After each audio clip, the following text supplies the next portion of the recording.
नमस्कार दोस्तों, स्वागत है सारे लोगों का। उम्मीद करते हैं कि आप लोग खुश है, तंदुरुस्त है, मजबूत है। अभी का बिग ब्रेकिंग न्यूज ये है कि सुप्रीम कोर्ट के द्वारा फाइनल जजमेंट आ गई और जो जो राज्य सब्जेक्ट टू आउटकम्स पे थे उन सारे लोगों को बाहर कर दिया गया।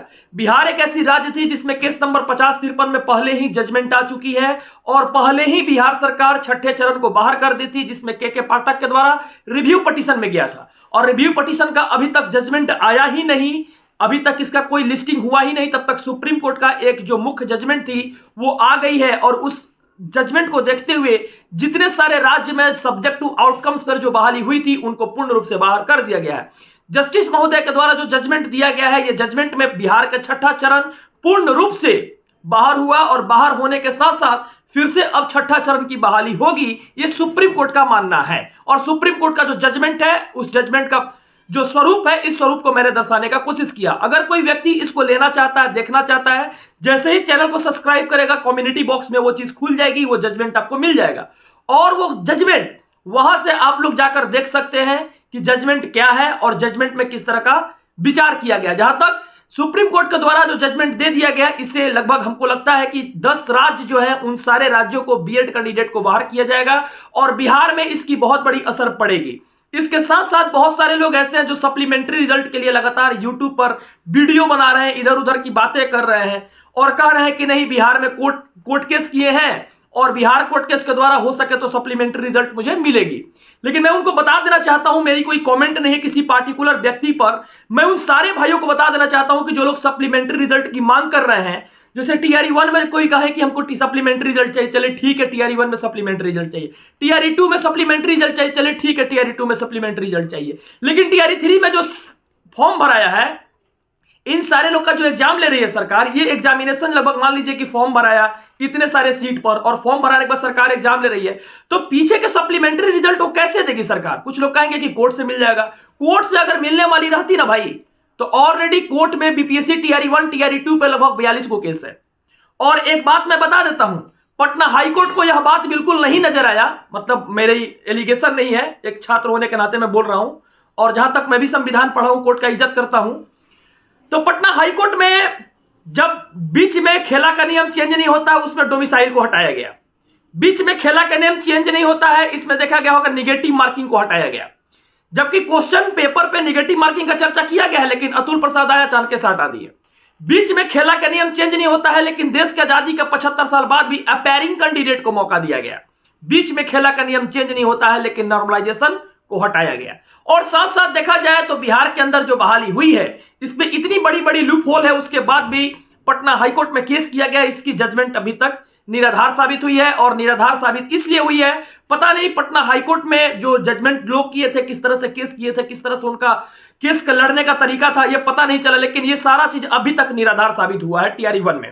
टीआरई 2 में आप लोग देखे होंगे कि भाषा अहर्ता पे केस हुआ और भाषा अहर्ता का केस अभी पूर्ण रूप से कंप्लीट नहीं हुआ। बीच में खेला का नियम चेंज नहीं होता है और बीच में देखा जाए तो पिछले 2 महीना से बच्चे लोग पढ़ते थे, भाषा अहर्ता की तैयारी की और अचानक से अतुल प्रसाद ने एग्जामिनेशन लेने के बाद हटा दिया। और अतुल प्रसाद के द्वारा 2 घंटा लेट से भी बुलाया गया था।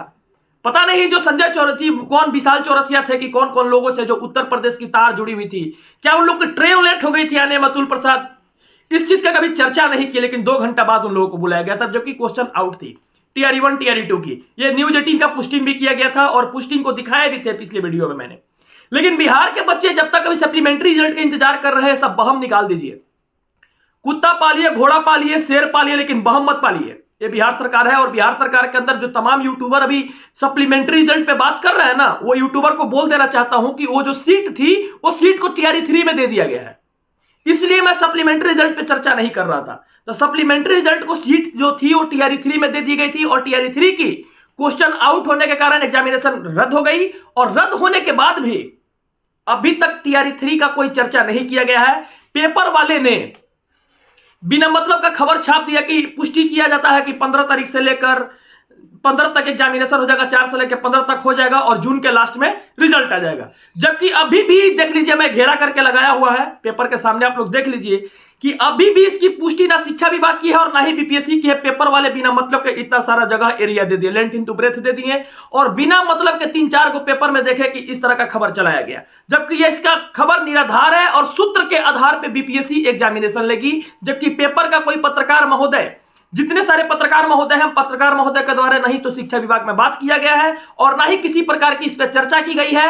एक अनुभव लगाया गया है, एक तरह का यही सोचा गया था, काल्पनिक शक्ति आई पेपर वाले के मन में और पेपर वाले भाई क्या किए कि उस कल्पना शक्ति को सोचते सोचते एकदम लगा कि नहीं 4 तारीख के बाद चुनाव खत्म हो जाएगा, 4 के बाद तुरंत हो सके तो बीपीएससी डेट दे देगा क्योंकि सारे अधिकारी को टाइम मिल जाएगा और फिर से वो एग्जामिनेशन ले लेंगे। इसकी चीज को सोचते हुए पेपर वाले ने इस खबर को छापा और बिहार के अंदर रहने वाले तमाम विद्यार्थी न्यूज 18 पे भी देखे हमने कि इस खबर को चलाया गया, जबकि ये सूत्र के हवाले होती है और सूत्र तो इतनी थी कि 2019 से लेकर 2023 में लगभग 144 बार से ऊपर बहाली करवा दिया था पेपर वाला ने और न्यूज 18 ने। तो न्यूज 18 के माध्यम से अभी तत्काल पीछे का खबर देखिएगा तो 7वां चरण पेपर वाले और न्यूज 18 के द्वारा कितनी बार आ चुकी है और कितनी बार जा चुकी है, लेकिन अंततः हम लोगों को बीपीएससी के एग्जामिनेशन में बैठना पड़ा।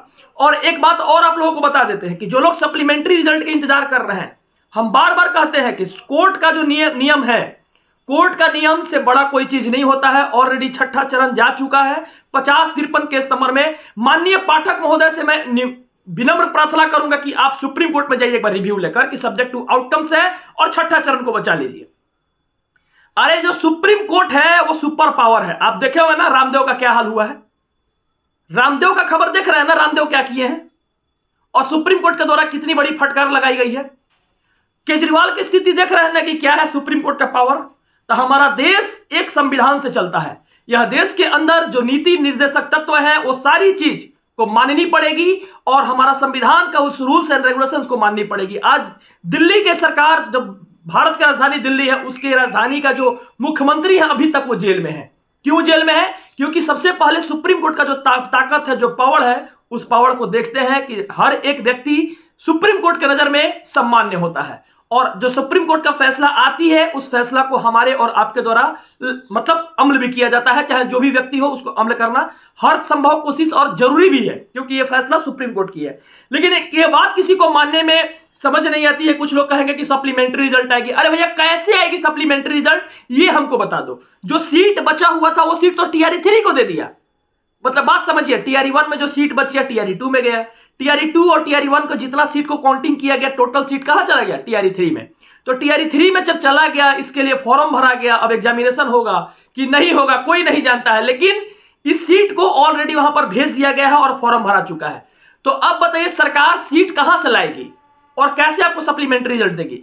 इस तरह का तमाम खबर जो है ना, बिहार के अंदर तमाम यूट्यूबरों उसके द्वारा बिना मतलब के, बिना बकतूती के एकदम जो मन करता है तो चला देता है सब।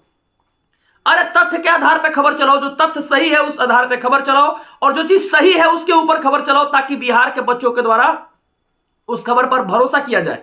अभी चुनावी माहौल चल रहा है, आप देख रहे हैं तमाम तरह का राजनीतिक पार्टी आ रही है। उन पार्टियों को हम बार बार फिर से कहेंगे, चाहे राजद का वोट दीजिए, चाहे बीजेपी के वोट दीजिए, चाहे निर्दलीय का वोट दीजिए, लेकिन जेडीयू को वोट मत दीजिए क्योंकि जेडीयू राजद के साथ भी रहकर सीएम रह सकता है, चाहे आगे भी पार्टी बना सकता है और चाहे देखा जाए तो प्रधानमंत्री के चुनाव में, चाहे देखा जाए तो विधायक के चुनाव में, जो भी हो, सांसद या विधायक के चुनाव में कोई भी हो, जेडीयू को वोट मत दीजिए। जेडीयू को वोट दीजिएगा, बिहार में मुख्यमंत्री नीतीश कुमार रहेंगे, चाहे बीजेपी के साथ रहे, चाहे वो राजद के साथ रहे। राजनीतिक दल वाले जो लोग हैं उनसे मैं बोलना चाहता हूं कि ये एक बहुत बड़ी बिहार के बच्चों के साथ धोखाबाजी हुई है और बिहार के बच्चों को रोजगार नहीं दिया गया है और यूपी वाले तमाम लोगों को रोजगार दिया गया था। पेपर 1 पेपर 2 की क्वेश्चन आउट करा के और यूपी के तमाम जगहों पर पढ़वाई गई थी इन क्वेश्चनों को और यूपी वाले टोटल भाई को बुलाकर यहां रोजगार दिया गया है। तो ये धंधा केवल बिहार के लिए ही नहीं है और बिहार वाले भाई जो है ऐसा नहीं है कि बेरोजगार रहेंगे। 40 को सांसद बिहार से हैं और बिहार वाले भाई को बेरोजगार रहने का हक नहीं है। इसलिए तमाम खबर के साथ आप लोग बने रहिए। अगर आपको खबर अच्छी लगी है तो खबर को शेयर जरूर कीजिए। खबर को शेयर कीजिएगा तो आपको क्या होगी कि हर एक विषय वस्तु के बारे में जानकारी होगी और जिसको खबर अच्छा लगा है चैनल को सब्सक्राइब भी कर सकते हैं, साथ साथ बेल आइकन को भी दबा सकते हैं कि ताकि जो भी वीडियो डाले आपको 100% सही और अच्छा मिल सके। धन्यवाद।